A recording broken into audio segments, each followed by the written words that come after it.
I recognize that water. That's actually a Cognishing Lake. You can tell with the ripples, I think. Well, pleasure to be here and part of the H2O gathering and to be caught up with great friends of mine. I guess I've been involved in a fair amount of way in a long time.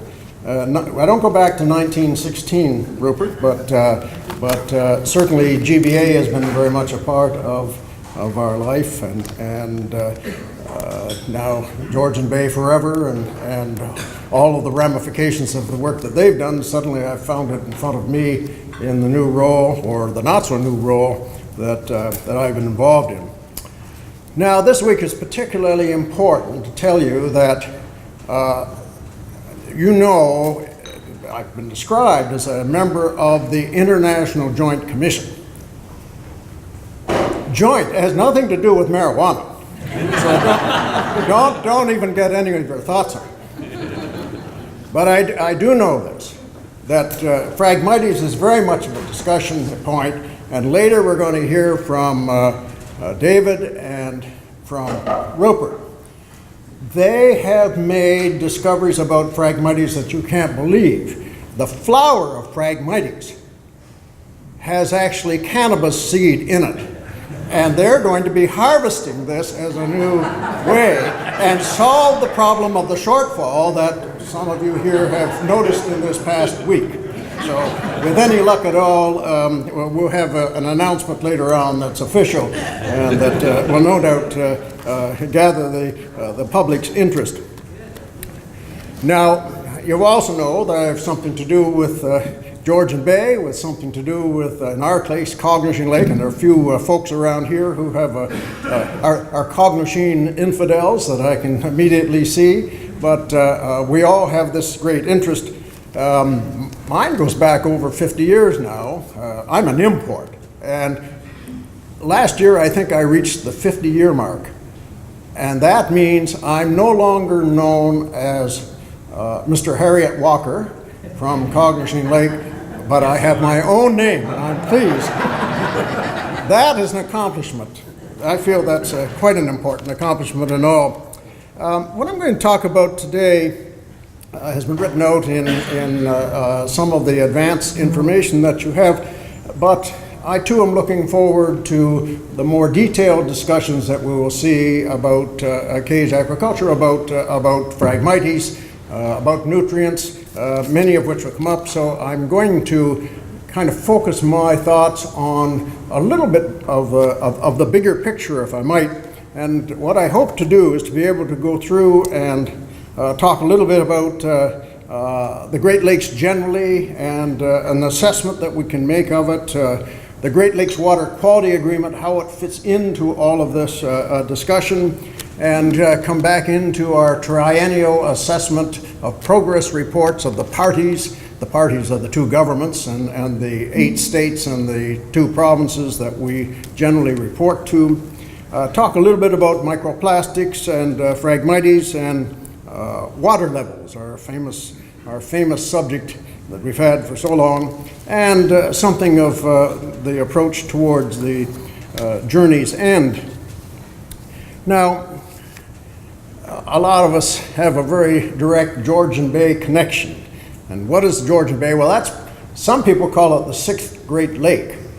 And I suppose it would be. I mean, it's 120 miles long and 50 miles wide, so it's a pretty big place. It's 80% of the quantity of Lake Ontario. So it in itself could be a great lake in this whole area. There are 35,000 islands in the Great Lakes, but 30,000 of them are certainly in the area that we know so well. So it's a pretty big area, and it's pretty interesting.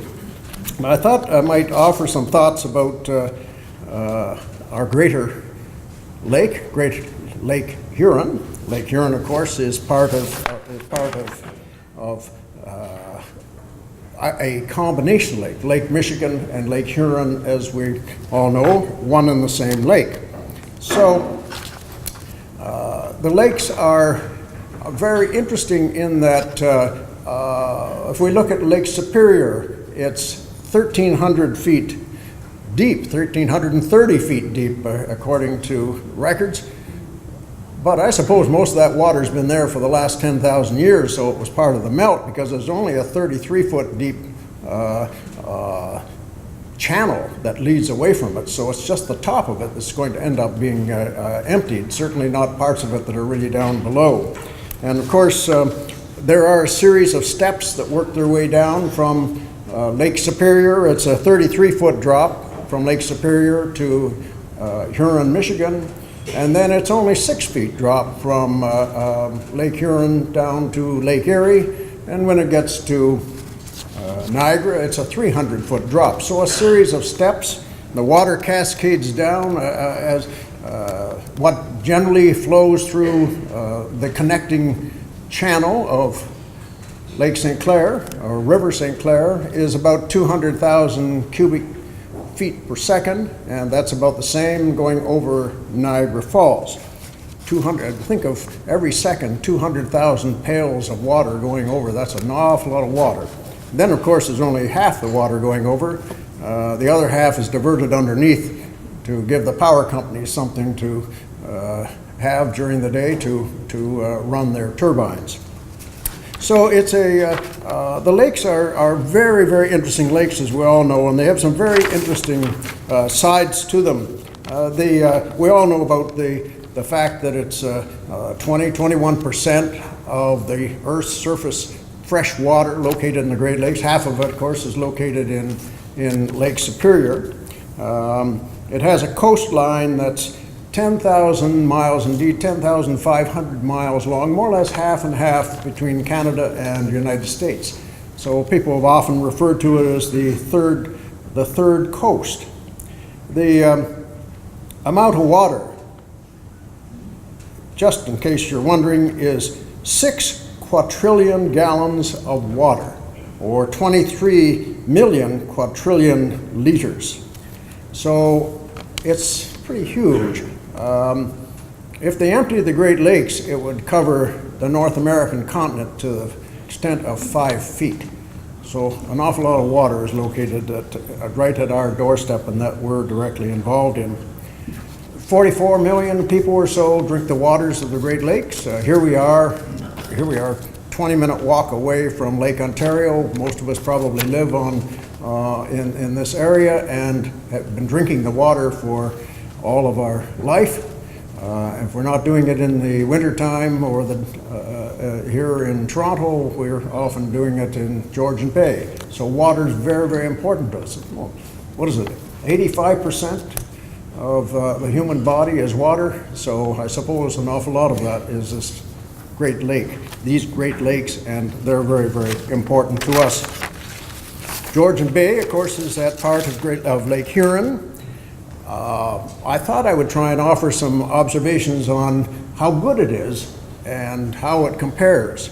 So, first of all, overall, pretty good. They're not necessarily as great as Superior, but then Superior doesn't have the kinds of cities and growth and agricultural attention to it that we have on Lake Hurons and Lake Michigan. But in any case, pretty darn good. The water, as you know, comes from Superior to get into our area, but it also comes from the rivers that feed in, and there are a myriad of rivers that line the two lakes that we have and that we know very much about in our area of Georgian Bay. And it also comes from the precipitation. Generally speaking, it's about a third each. So that's where it comes from.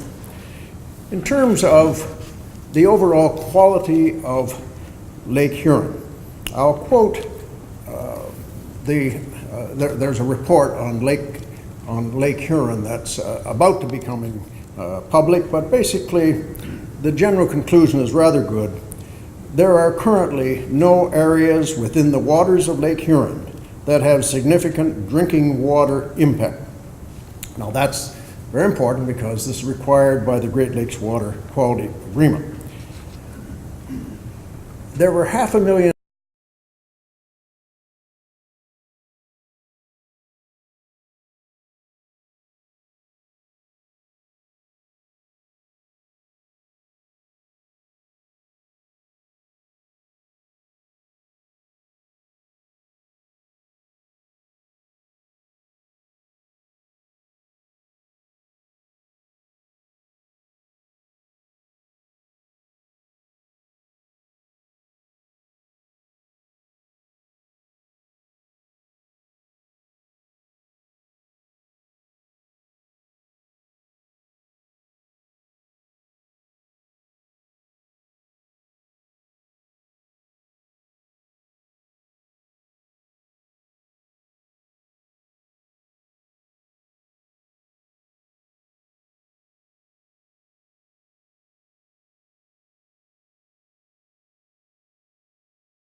through the air, declined since the 70s.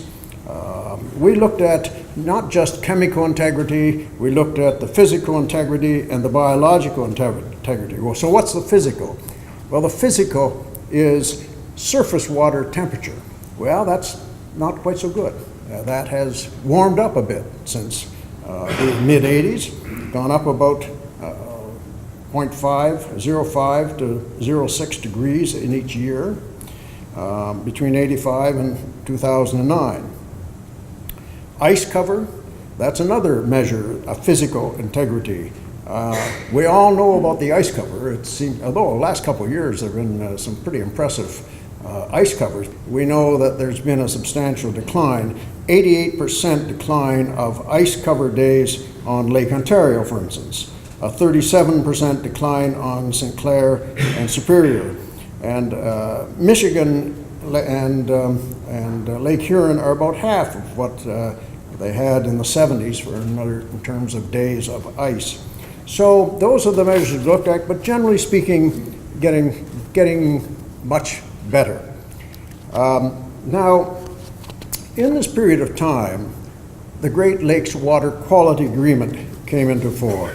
And the Great Lakes Water Quality Agreement was, first of all, brought about necessity breeds invention. Well, the IJC was calling for this kind of an agreement. In effect, it's a treaty, but countries have, like the United States, have a lot of trouble with treaties these days, and so they call them agreements instead.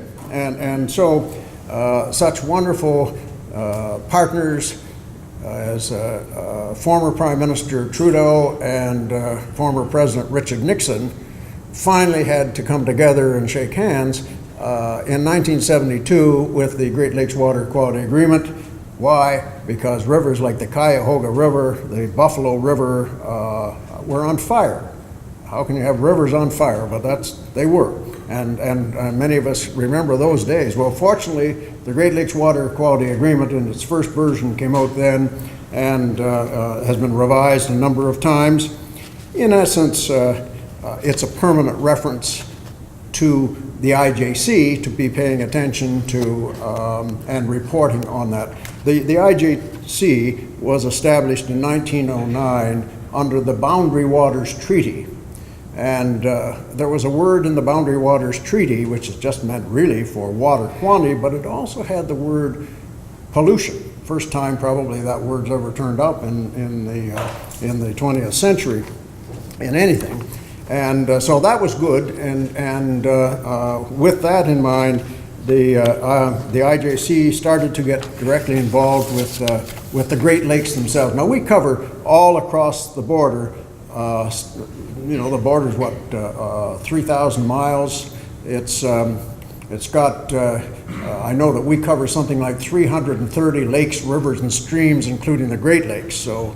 It's quite a bit to keep on top of, but the Great Lakes Water Quality Agreement, of course, relates to the Great Lakes. No longer talking just quantity; it talks strictly about water quality, and its purpose, when established, was to restore and maintain the chemical, physical, and biological integrity of the Great Lakes. And so it introduced principles that included words like accountability, adaptive management, adequate treatment, anti-degradation, coordination, ecosystem approach, innovation, polluter pays, precaution, prevention, public engagement, science-based management, sustainability, tributary management, and virtual elimination and zero discharge, with general objectives and specific objectives on specific lakes. The IJC's job was defined in there as well, and the intention and purpose was to have the IJC act as the person grading the activities of the two governments and the 8 states and the 2 provinces and the various conservation authorities and county health units and like. So the IJC basically has that role. Originally under the Boundary Waters Treaty, now made more specific under this particular, in essence, agreement.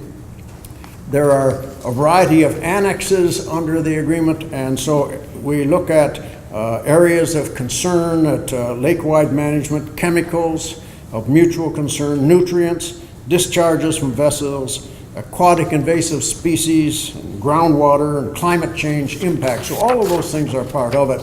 And every 6 months there's a meeting of the Great Lakes Executive Council, and Rupert and David and others in the room have turned up at those meetings every 6 months. 6 months, usually one in Toronto in December and in Chicago in June. And as they report on various aspects, each one of the annex committees, this executive is made up of 85 people and covers all kinds of organizations, First Nations, tribes, academic, and well, just everyone's included, many government officials. And with that, we try and keep on top of what's going on. And there are, as I say, observers from within here who turn up at those meetings all the time. Part of that Great Lakes Water Quality Agreement required us to produce a triennial report. And so we do that. And our triennial report is well, the agreement is quite lengthy in this respect, but several pages directly relating to what the IJC has to do. But in essence, we are to provide the parties, meaning the government of Canada and the government of the United States, and all of the affiliated governments, with a report on progress every 3 years on what has been done in that period of time. So that is our responsibility. It's a 3-year cycle now. The new agreement, the agreement that was established in 1972, has been revised a number of times, but in 2012 it was totally rewritten, and the new revisions require our triennial assessment to come along. And we produced our first report at the end of 2017 on the basis of the reports put out by the governments in the year 2016. And so we went around the lakes talking to people, submissions, hundreds and hundreds of submissions, many meetings with many people present, and all kinds of access through the internet and even polling. And in essence, we had to commend the government on what they were accomplishing in this. They're not going to, you can't clear the problems up in 3 years. It takes probably a much longer, several cycles in order to get any substantial progress, but certainly in the first while, progress has been made in getting the system in place to achieve an awful lot. It's not the IJC that does the work, it's not the government, it's not even our annex groups that do the work. They don't have any shovels, and they don't have any fish nets, or they don't have anything to solve the problems. It's the governments themselves, and so Environment Canada, in the case of in Ontario, Environment Ontario, all of these groups are the ones required to keep it going. So this is what our triennial report has been able to produce. Now, we've had to look at issues such as algal blooms, and we talked about how there are spot issues. Well, that's a huge problem. As a matter of fact, I would say, and by way of prediction, that the issue of phosphorus and algal blooms is going to be the problem of the coming decade. Every single lake, whether we're talking Quebec, Ontario, they say there are 250,000 lakes in Ontario as yet without names. Every single lake across our countries, both the United States and Canada, have this algal bloom issue caused by the stressors of too much phosphorus going in and causing the algae to bloom to grow. On Lake Erie, it was 5,000 square kilometers, a mat across the western basin, not all that many years ago, as a matter of fact, 2011. At one point, Toledo had to shut down its water system because not only could you not drink the water, you couldn't even touch the water. It was so toxic. That was at one point. So we've had reports on that, and that's certainly taken This toll, it's not as bad in Lake Huron, but we have spots where it's turning up in Lake Huron, issues, and similarly in the other lakes as well. Microplastics is an area that we've been addressing as well, and I'm looking forward to hearing Dr. Washman have some discussion further on that, and well, that'll bring out much, much more detail than certainly we can talk about. Similarly, Phragmites, I think that's later on the agenda, and I think we'll hear far more about that, but we're on top of that and doing what we can to report on it. Nobody ever heard the word just a few years ago, and even to this day, walk out on the street, Young Street here, and ask people about Phragmites, and there won't be likely more than one person in 100 that might know what you're talking about. The other issue has certainly been water levels, and we've had our issues with the St. Clair River on that. I can't say we got anywhere. Truth of the matter is, with the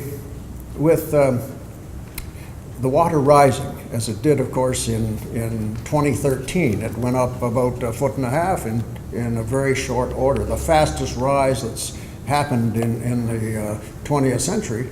And the rise so fast and continuing on to this day, we all know what water levels are like. And I can tell you that I think from the worst days of 2012 and 2013, if the water was down where my toes are, the water is where my chin is. At this moment, it's gone up in essence 5 feet in that entire period of time. That's a phenomenal amount. But most of us know water goes up and goes down.